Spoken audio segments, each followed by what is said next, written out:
you asked, I'm answering. Here's all the questions you've asked me over the last couple of days about the Garmin EPIX and my quick little answers and things that I can show you real quick that help you make a decision between the maybe Phoenix or EPIX or an Apple Watch and the EPIX. Here it is, the Garmin EPIX versus Apple Watch, initial impressions and answering your questions. Let's do it.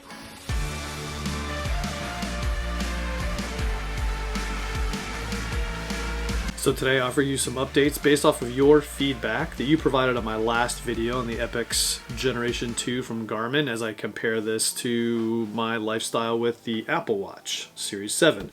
So before I do that, let's talk specifically about what you're going to get in either the steel or sapphire titanium editions. Both editions have the AMOLED display, touchscreen, Wi-Fi, Google Pay, and downloadable maps. Both of them provide that. The steel version is limited to 16 gigabytes and nothing is preloaded, so you're going to have to download any of the maps that you want to put in there for your region. It's all free, but it just takes some time, so definitely a lot, maybe a few hours, depending on how much you're going to try to download in the 16 gigabytes that's available. The titanium edition, again, gets you that sapphire screen, the titanium bezel. It has worldwide maps already preloaded and 32 gigabytes of additional storage. And then probably the best feature is the GPS multiband that you get with the titanium and sapphire. So probably one of my favorite features of that, just because I really wanted that higher fidelity tracking that the multiband would provide. Now, that's the EPIX. Let's talk briefly about the big differences of why I went EPIX versus the Phoenix 7, which just came out. And we're just going to talk specifically about the biggest differences. The advantages to a Phoenix to you might be the fact that you're going to get a dramatically increased battery life because of the screen technology. You don't have the AMOLED display.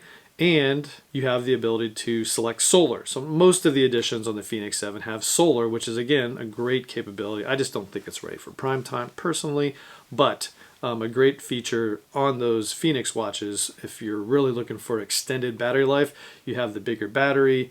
Well, it's not any bigger. It's just going to last longer because of the technology in the watch. And then you get the solar to boot. So it's, again, if you're really looking for the longest range battery you're ever going to get, then definitely go with the Phoenix 7. Both the Phoenix and the EPIX have touchscreen. So that wasn't made very clear in my first video, but yes, both have touchscreen. Neither watch has LTE like some of the other Garmin watches. They came out with editions with LTE, and neither of them have neither the Phoenix or the EPIX have a speaker and microphone combo like the newest Venue 2 Plus watch that recently got released. So neither of these watches have that. So it's not as smart as other smartwatches from Garmin. I mean, I think eventually in a couple of iterations we're going to get all these features hopefully wrapped into one watch. The next thing I want to touch on is just battery life. So again, I'm not going to get into the Phoenix 7 in detail, but for this EPIX watch, what kind of battery life am I going to get? Well, you can go and really get into the details on the Garmin website or on a couple others that really broke this down into many different features of this off. And really, that's the benefit of Garmin, is that you can customize how the watch is behaving in terms of battery life, something that Apple really doesn't even allow you to do. So that's a benefit to Garmin. But me personally, let's just break it down to how I'm going to typically use this watch. And so in the normal mode, my day-to-day smartwatch around town, really any given week, it's going to be with the GPS multiband turned on and the gestures feature turned on. The gestures, as I'll show you when I step to the screen, just works like the Apple Watch. It's dimmed but always on, but then when I lift it up it goes into full bright mode, and when I go down it's back into this dimmed mode, but still always on. If you were to look at it from an angle you can still see the time, but as you lift up your wrist it goes full bright. So that's the mode that I'm typically going to use it in, where even when it's down I can still see the time off angle, which I did really like in the Series 7, that I'm in the Apple Watch Series 7. If I'm doing an event of any sort of long duration, then that's the only time I'm going to change this. Because in my normal mode, where I'm getting 6 days of usage, that accounts for me working out about once a day or maybe every other day, but mostly every day for an hour of tracking-ish. So I expect to get about 6 days of usage with the watch in this normal mode. If I'm going to be doing something else, longer duration, anywhere from 24 to 32 hours in duration, where I'm really going to be tracking the GPS a ton, then I'm going to do, I'm going to use this in multi-band mode because I just want the best tracking, but I'm going to turn the gestures or the always on display to off, but just use gestures so that when the watch is down, it's going to be completely off. And then when I lift it up, it's going to show me what the time is. So, and I'm not going to be using music. So really it's just the multi-band feature with the display only on when I lift it using the gesture mode. So I should get about 20 hours of usage. If I really wanted to, you know, extend that, I could get up to 32 hours if I just turned off the multi-band, so single GPS mode. I should get about 32 hours, and that's going to be plenty for everything that I'm going to do personally, because I'll be next to a plug after that. So that's how I'm going to typically use this watch in my everyday. So I think it works out perfectly for a really all-around watch to track your fitness and do everything else. The next thing I want to talk about was brought up as one of the comments in my previous video, and that is, how do I expect to use these watches long term? And really, for that case, I want to talk about 3 different options. One is the Garmin EPIX. The second option is the Apple Watch Series 7. And the third option is a Whoop Strap 4.0, which again has some great features on it. I'll do a video about that some other time. But these 3 devices do very different things and are really designed for different purposes. So it really comes down to, what is your day-to-day usage going to be? Are you a casual athlete, or are you somebody training that's more serious about your training and want to do more and more? Are you doing marathons, training for the Olympics, doing something really high-end? You know, what is your day-to-day use case really? So for that, the serious athlete range of these devices, really the Garmin is really the only device that provides most of the training tools right embedded in the watch. The Apple Watch, you know, there's several third-party apps out there that will give you some of the features that you would get out of the Garmin, but then you're just managing multiple systems. If you're really in love with all of these smartwatch features that the Apple Watch provides, then the Garmin really isn't a good replacement. But what if you wanted the 24-hour fitness tracking and a long duration? Well, then if you were more of the casual athlete, I would say, then the Apple Watch paired with a Whoop would be a good combo. And this is really how I've lived for the last several months as I've been waiting for this latest Garmin watch, is really with the Apple Watch and the Whoop.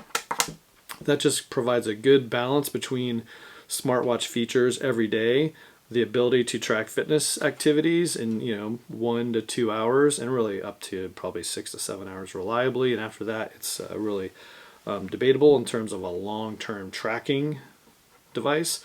However, pairing it with a Whoop 4.0 gives you that 24-hour heart rate data that really helps track sleep, helps track general fitness over time, your recovery, everything that Whoop provides is really a fantastic device for just that thing, because it provides that overall 24-hour fitness, because this thing will last 5 to 6 days on one charge, and then you know, put a little snap-on charger that boosts it up. And so I do like the Whoop, and it does provide good overall fitness for you in a 24-hour mode and tracking that the Apple Watch doesn't do, because you have to track it. Although the Series 7, you can short duration charge it at night and then put it on to track your sleep if that's what you wanted. But then at the end of the day, what really I've learned is that, what do you want on your wrist while you're trying to sleep? This device, for whatever reason, is just too big depending on how you sleep.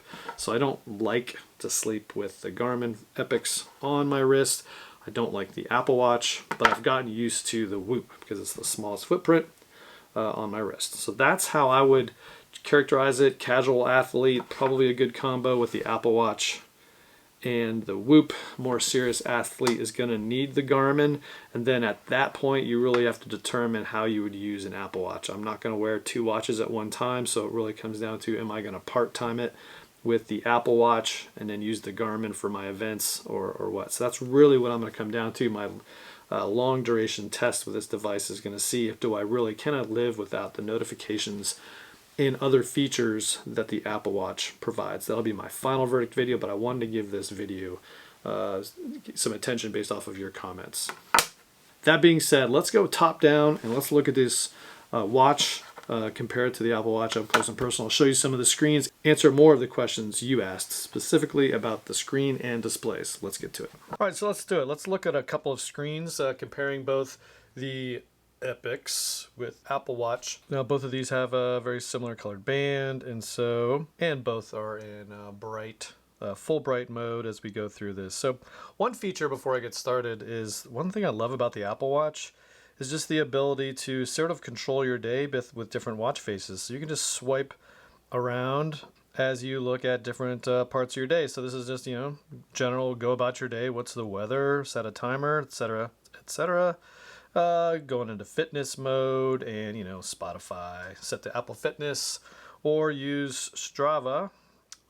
And then what's my weather for tomorrow, and set an alarm for the next day, and what's the weather like in Atlanta. So again, these are just different features, and I just love the ability to quickly swipe on the Apple Watch, just depending on what's going on in your day. Move this thing out of the way and focus really just on the EPIX as we go forward. Again, this is right now it's in full bright mode, so that's what it looks like, full bright. This is one of the provided faces from Garmin. So the biggest question I had normally is, what do all the watch faces look like? And because it's not on my wrist, this is actually going completely to sleep. And if it's on your wrist, it'll normally just dim down to that mode, and then as you move it, it'll wake up to full bright. So anyway, as you're going through this, let's look at some of the watch faces to start. And to do that, you just long press this middle button on the left-hand side, and then select watch faces. The upper right button is the one that always selects things. And then you can use buttons, which is a great feature of this touchscreen. I can either use the buttons, if I had gloves on, I could use buttons, or if I wanted to just swipe, I could do that. So I'll just swipe to just show you that it's possible. But these are the provided watch faces that shipped with the Garmin. So again, in all these modes, you can long press any of the areas, and it'll take you right to that, which I'll show you here in a little bit. But these are all just the Garmin provided screens, and so you can take a look at those with the ones that came with the watch. And another one, and another one, and another one.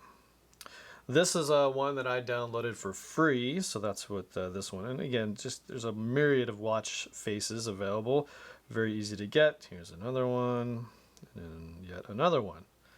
And this is the last one. Somebody asked me, can I use, or does the EPIX come with the Phoenix 7 watch faces? The answer is no. They come up with different ones, and this is the closest thing I could find for free that you could download on the EPIX to make it look like the Phoenix.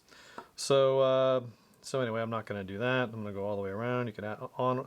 This is one I typically use if I'm in analog mode, just because I just like the looks of it. I like the green, but again, you can customize all these colors and the features that are in these individual areas. So for instance, I can long press this. Actually, let's select it first. Apply. And then I can long press the heart rate, and it takes me for what my heart rate was a while ago before I took this off. And then you can swipe left and right, which is really cool because then you can see what your heart rate was throughout the day. So that's a pretty cool feature. Bottom right always goes back. And then I can see the middle one. This is what the weather is like here. And no swiping features there, but you can go to hourly, daily, 12-hour trend, and then air quality, which is all pretty good features that come with this basically standard. So there's back. Let's look at some of the options that you would have on this upper right-hand side. So the upper right-hand side of the watch brings you to the watch settings. In this case, I'm going to just scroll around with the buttons to go through things. Music controls. So somebody asked me a question. So music controls. This is going to take me to whatever you have installed. Right now I have Spotify installed on here, so that's what it's going to do. I can update the downloads that are on there. I can add loads, add songs from my playlist. Uses Wi-Fi to do that, and then I can go through and scroll through some of my live playlists and then sync them up. This playlist I had on there didn't take very long, maybe 5 or 10 minutes to use Wi-Fi and download. So that's going to be a limitation. So don't definitely wait till the last minute to. But you do get album art, which I think is pretty cool. Now the question was, can I control my music I'm playing from my phone on the watch?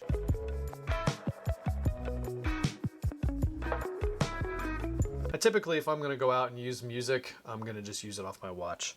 and if I'm using music, then I'm not going to necessarily need to be able to control my phone from the watch. Anyway, your use case may vary. I can save a location, turn the do not disturb off. I can turn the touch on or off.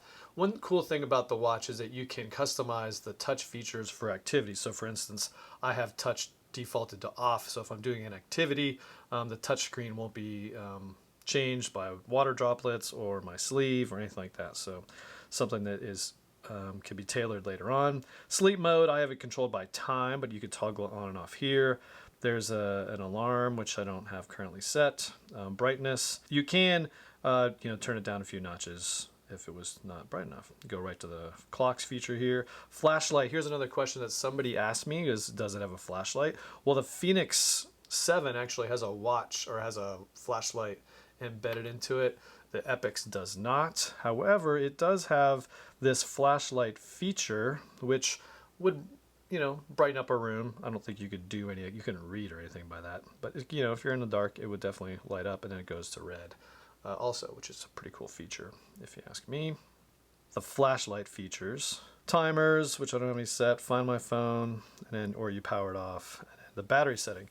The battery setting, like I talked about, I've had this, I charged this yesterday, and so it's back to 5 days of battery, and this is how I typically will use the watch, where it goes gesture mode, goes to dim, but it's always on, and then I'm using the Garmin, the GPS multiband, so I'm going to use all the different features to always get my most accurate position. So those are the just general features.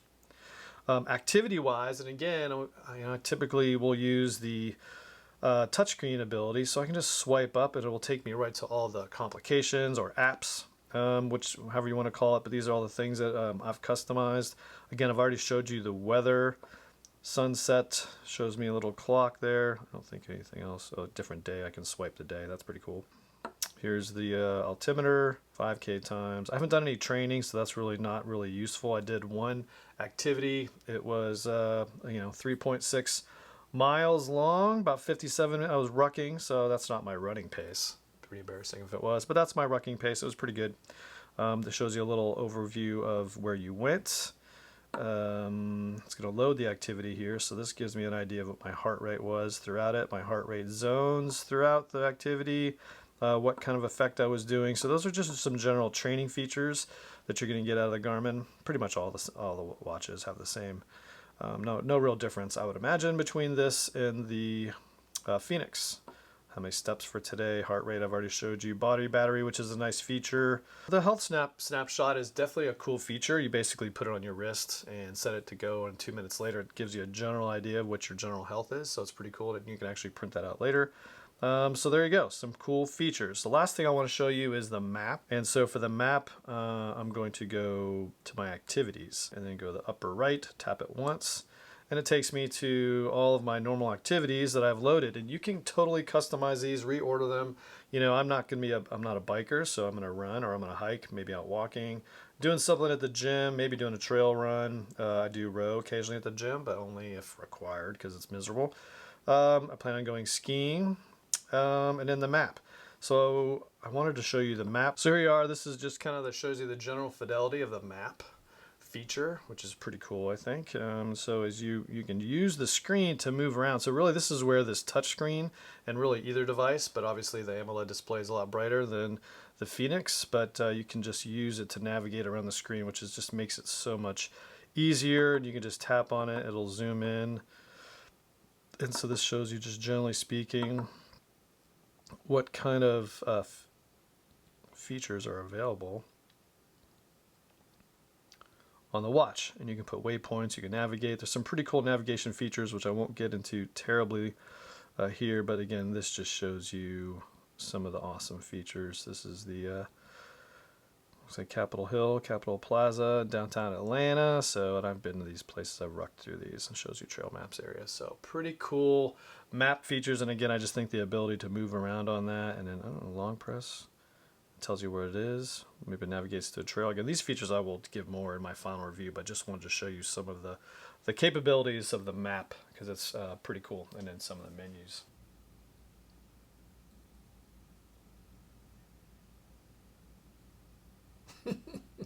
So there you go.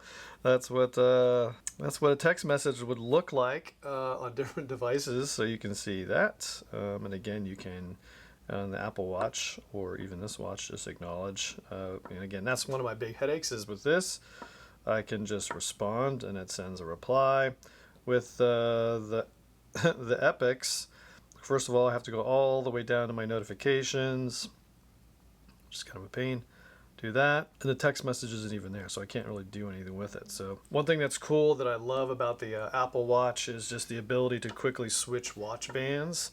And this is one from Nomad, so I'm a big fan of this one. And then I just got a sort of a matching color for the Garmin. And the Garmin, what's cool is that these are all quick release bands, and these are just ones off Amazon.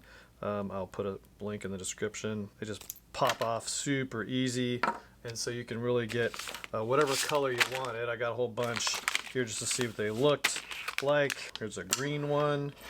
Really matches the same color. I was just looking for something same texture wise as I had in this Nomad band. So that's green. Here's an obnoxious orange. This is slate, a light gray. So this is kind of a general lineup of watch bands that you could get for the Garmin. And again, depends on what your typical style was for that day. So really, I do kind of like this bright color, this bright gray. So let's see what that looks like. Totally will probably change the look of the watch if I had to guess. So there you go. We'll probably change the color, but that's what the gray would look like. On the Garmin, here's slate. And let's just see. If you totally wanted to go bright orange, you would end up with a watch that looked like that. And then if you wanted more of a slate color, dark but not the black, that's slate. So light gray, slate, green, again, whatever you kind of wanted to do, customize the watch.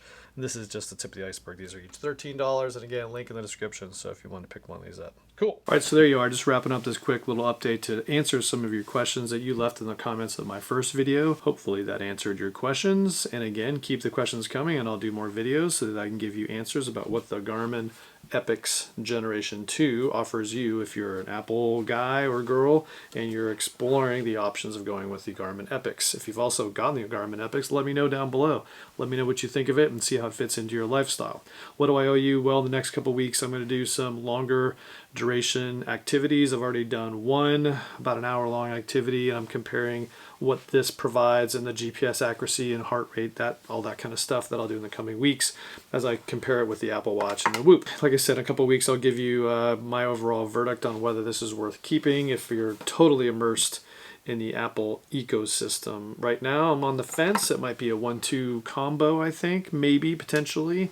But then again, who knows? If you're really wearing a Whoop Strap 3.0, or in this case a Whoop 4.0, and the Apple Watch, is that enough? How does that combo compare to what the Garmin provides in terms of an overall day-to-day fitness?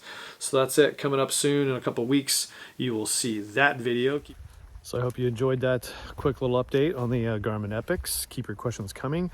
I'll continue to answer them as best I can, either in the comments that down below or in my previous video or in another video. So keep them coming and I'll keep filming them. That was the Garmin EPIX update and on what I've found in the first few days of wearing the watch outdoors. So like I said, keep them coming. If you like this video, subscribe to the channel so you can see what's going to happen next as I continue to explore the great outdoors with other products. And like this video, helps other people see it so they can see what an Apple guy thinks about the Garmin EPIX. See ya.